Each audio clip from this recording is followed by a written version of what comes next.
So now I want to start talking about something called a limit. So in the previous section, we came up with this formula for a perpetuity, which I'm receiving an infinite stream of payments, but that has a finite value. So you know that value of this thing, it's approaching something called a limit. But I want to sort of give you another example where that's not going to work, to motivate why we need to have a rigorous mathematical definition for what's going on here for a limit. So suppose instead, I receive $1 in year 1, I pay $1 in year 2, receive $1 in year 3, and so on. And I want to say what's the present value of this sort of future stream of payments. So that's kind of trying to couch it in the same terms I was using before, but let's just think of this as calculating the sum of 1 minus 1 plus 1 minus 1 and so on. And so one way you could approach this is you could just draw parentheses around every 1 minus 1, and there would still be an infinite number of these groups. So I'm going to have plus 1 minus 1. So each one of these quantities is going to be 0. So then I'm just summing from k equals 1 to infinity the number 0. And so hopefully that would be equal to 0. But I've put question marks above some of these equality signs because I want to say that doing this might be kind of dubious. So if I could rewrite it this way, then I could, so this way, I mean that. So if I rewrite it as plus 1 minus 1 as a quantity and then take the sum of that, if I could use the normal rules for addition, I could just split this sum up as an infinite sum of positive ones and an infinite sum of negative ones and rewrite it like this. And so then again, you would think that if you agree that this thing up here is equal to 0, you should probably agree that this here is equal to 0. But now I can do something a bit tricky. So I want to use this same idea of sort of popping a few terms off of my sum that I used last time to figure out what the value of an annuity or a perpetuity is. So if I write this infinite sum of ones, well, I'm just going to pop off the first 3, say. So I have 1 plus 1 plus 1 plus the sum from k equals 4 to infinity of 1. But it doesn't really matter what I use as my index here. It's just an infinite stream of 1. So I'm going to replace this k with j, but it's just going to be, it's a different name for the same thing. It's a different index, but it's just going to start at 1 again. So I have 1 plus 1 plus 1 and an infinite stream of 1s. And so if I plug that in, I'm just trying to do the same trick again that I did last time of subtraction. So I'll plug that in for the first one. So my sum of positive ones becomes this guy here. And then I still have my infinite stream of negative ones. And now I have my sum of positive ones minus, sum of positive ones minus my sum of negative ones. So that should be 0. But I've got these 3 extra ones sticking out in front. So now I get the value of this thing is equal to 3. And sort of by using this trick, I can make it equal to anything I want to. So you're not going to be able to do any sort of arithmetic trick like I did last time that's going to help you out trying to figure out what this thing is equal to here. Oops. Uh-oh. There we go. So like I said, I can make v equal to any integer value by just choosing how many ones I want to pop off, or if I want it to be negative, I just pop off some of the negative ones from this part right here. And so we want to try and think a little bit about what's different. So if we go back to my formula for the annuity or for the perpetuity, those are in all sorts of investment science textbooks, Econ 101 textbooks, so clearly they're probably the right thing. So what's different about that than what I've done here when I've used exactly the same trick to try and figure out what this stream is equal to?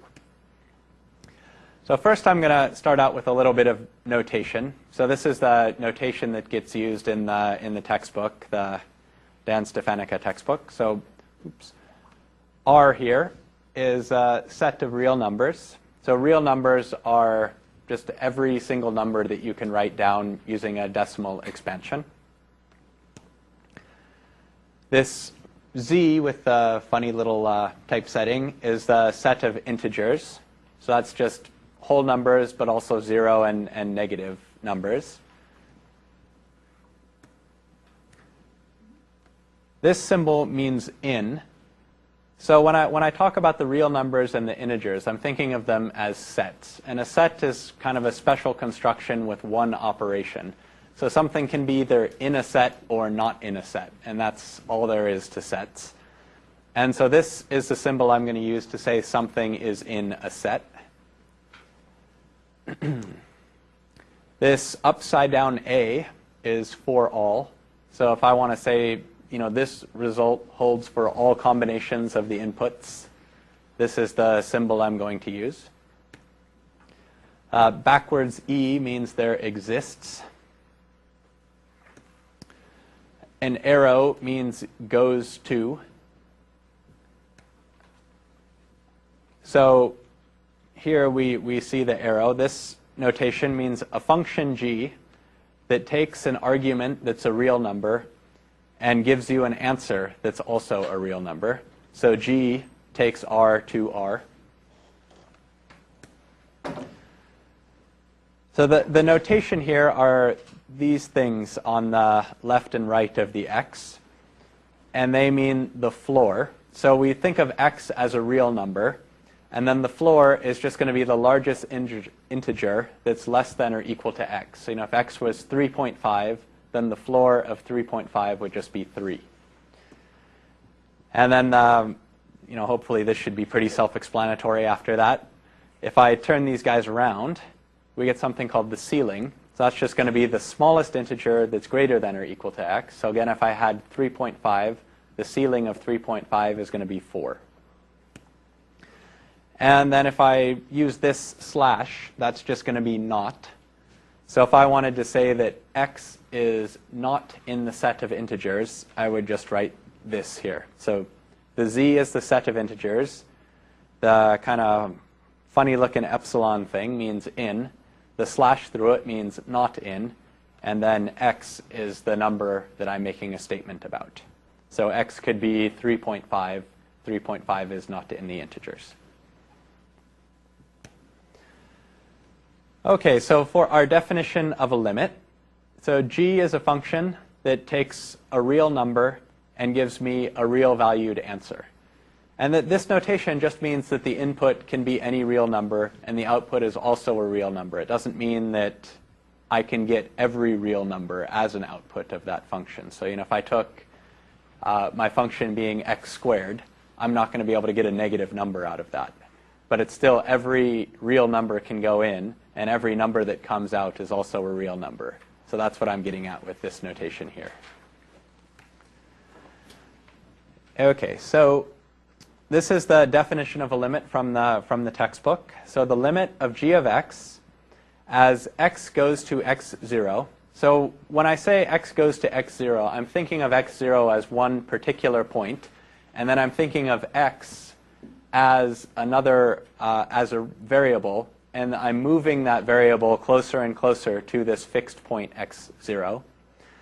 So the limit of g of x as x goes to x0 exists and is finite and equal to, that's L, kind of in my strange projector font.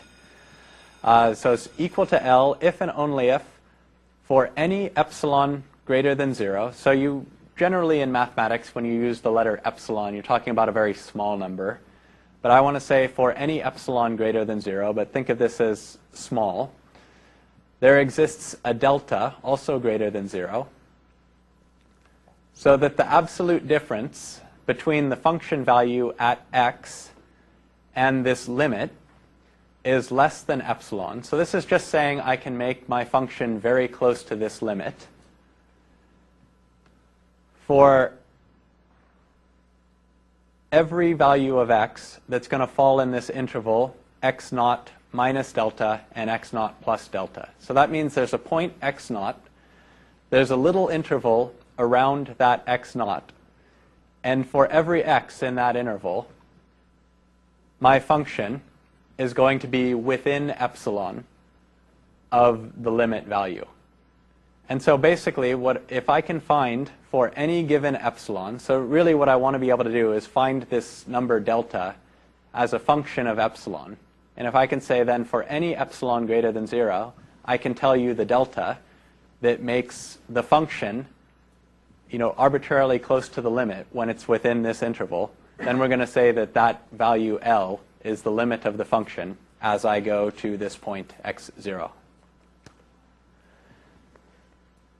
And then here is exactly the same definition, sort of using all of the shorthand that shows up in the textbook. So we have the limit, so this lim is the abbreviation for limit, as x goes to x0 of g of x equals L. This IFF means if and only if, so it's just an abbreviation for this thing up here. If and only if for, so A, upside down A, for all, if and only if for all epsilon greater than 0, there exists a delta greater than 0. ST is such that then the distance between g of x and L is less than epsilon for all x that's within delta of x0.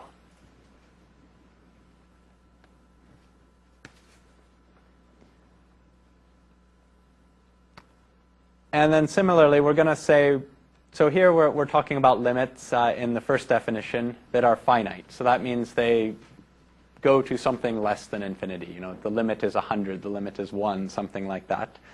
There are some things, like if I say, what's the limit of x as x goes to infinity? Obviously, that's just going to keep getting bigger and bigger. So we also want to have a limit, a definition for what we mean if a limit diverges. So I'm going to say that the limit as x goes to x0 of g of x is infinite if and only if. And now we're just going to kind of flip this around. So what I was trying to say for the first definition of a limit, for when it's getting close to something finite, is I want to get within a certain neighborhood, so that when I'm in that neighborhood, I'm within epsilon of my limit. I'm just going to flip that around and say now there has to be some c greater than 0. And now this c is supposed to be a really, really big number. Then I'm going to say there exists some delta greater than 0 such that g of x is greater than c. So c is a big number, any big number, so as big as you want. And I'm going to say now there's some neighborhood around x0. So a neighborhood, so it's x0 minus delta to x0 plus delta. And if I'm in that neighborhood, every single point in that neighborhood, when I evaluate g of x, I'm going to get a number bigger than c.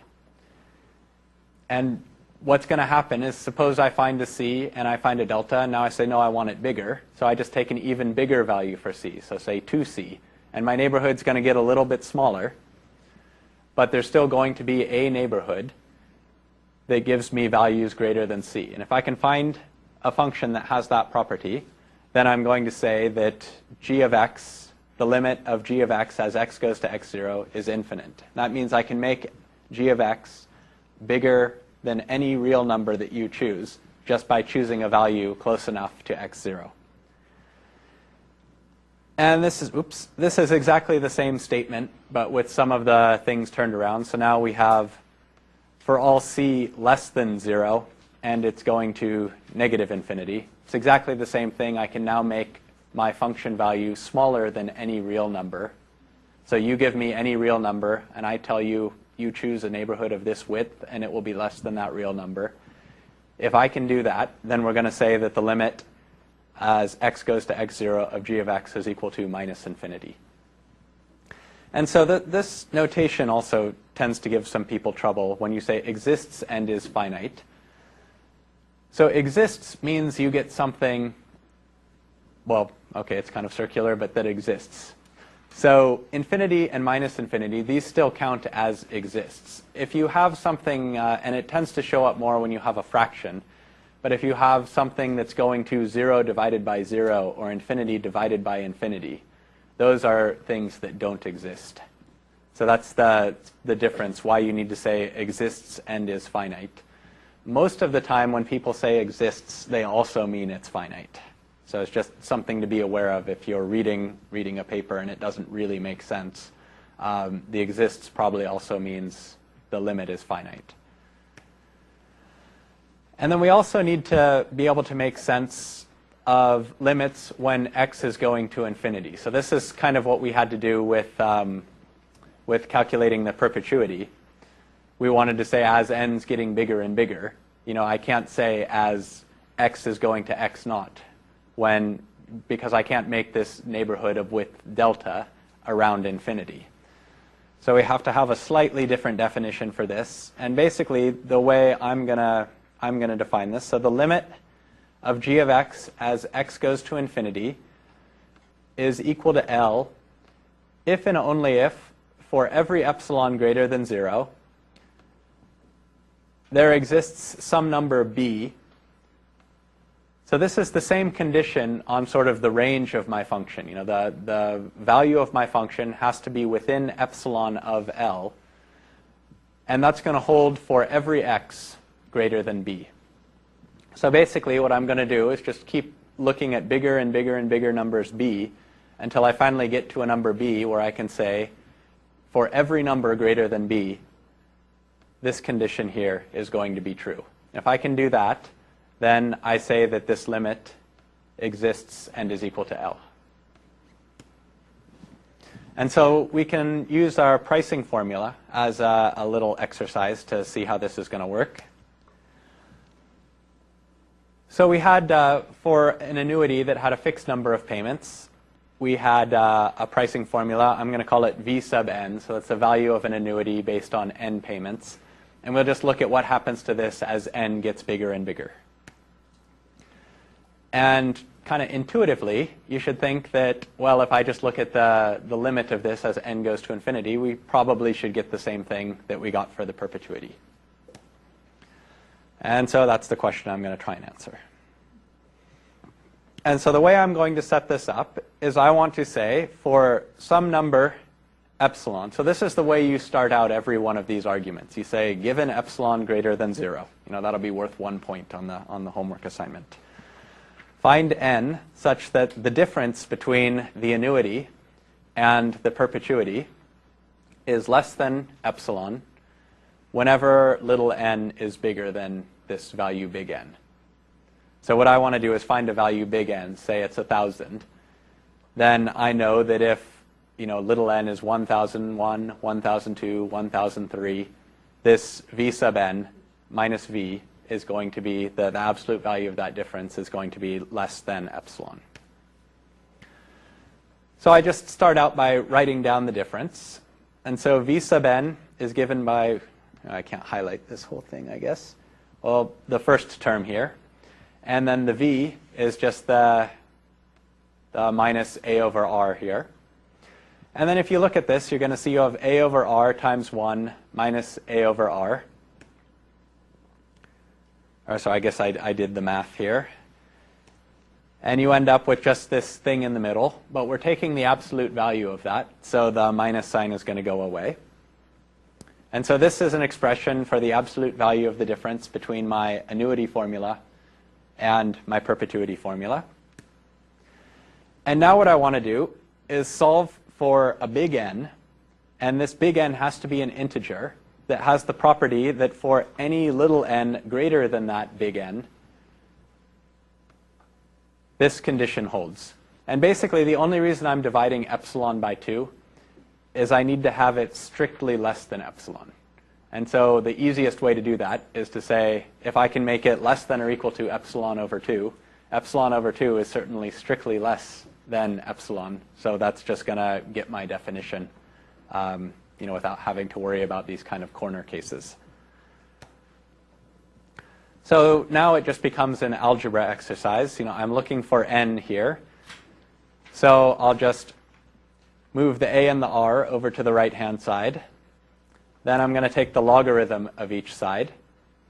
And we have this property of the logarithm that the log of something to a power is, that power. So in this case, n times the logarithm of the base. And then divide through by 1 plus r. And now you have to be a little bit careful here because on the left-hand side, this n, I want that to be an integer. But on the right-hand side, I think you're going to be hard-pressed to find values of a, epsilon, and r that are going to make this an integer. And it needs to be true in general anyways. So this is where we're going to use our ceiling operator. So I'm going to choose my capital N just to be the next biggest integer after this thing that we found here. And then for any n greater than capital N, well, I've chosen this n so that this thing holds. The middle part holds. This less than or equals to, I guess I was just being a little sloppy when I made this slide. That's actually equality. We've shown, the only way that we could have the equality here is on the off chance I did pick a, r, and epsilon so that this was exactly an integer. So I've used epsilon over 2 here to solve for n, and that's going to be strictly less than epsilon. So I'm able to show that regardless of what value of epsilon you tell me, I can tell you a value of n that's going to make my annuity formula and my perpetuity formula less than epsilon apart. And so in that case, we're going to say that the limit of the annuity formula as n goes to infinity is equal to capital N. Or sorry, is equal to the perpetuity formula, is equal to capital V.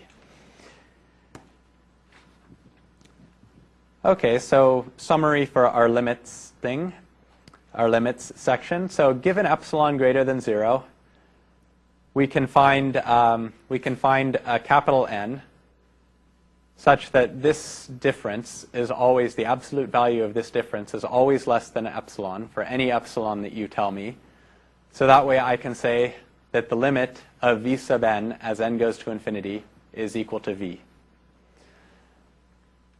And then again, this is our definition of the limit. So the limit as x goes to x0 of g of x is equal to L if and only if for every epsilon greater than 0, there exists a delta greater than 0, such that the absolute value of the difference of g of x and the limit is less than epsilon whenever x is within delta of x0.